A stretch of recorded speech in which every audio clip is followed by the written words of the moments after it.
Good evening, everyone.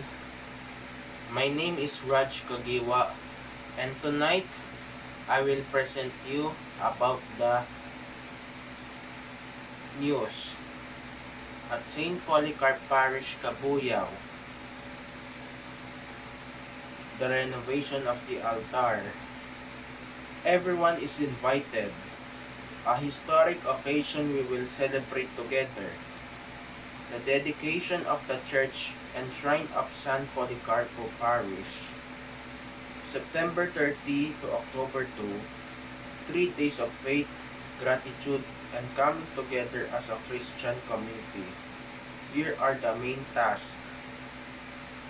September 30, 2025, 1 o'clock p.m., Assembly and Procession to Casa Bella. 1:30 p.m., Rite of Reception of the Ancient Image of San Policarpo. 5 o'clock p.m., Twilight Prayer.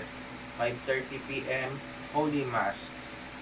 October 1, 2025, 7:30 p.m., gathering in front of the church with signal and mosque.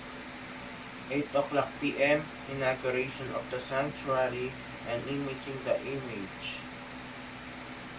9 o'clock p.m., Mass of the consecration of the church and shrine to be led by our Bishop Marcelino Antonio Maralik Jr., D.D. October 2, 4:15 p.m., Holy Art and Confession.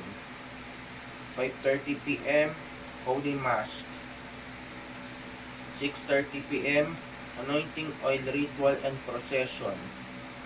7 o'clock p.m., Passion Celebration. Make it toys pleased by the grace of the Lord and through Saint Polycarp. Let's stand our faith together. Viva San Policarpo!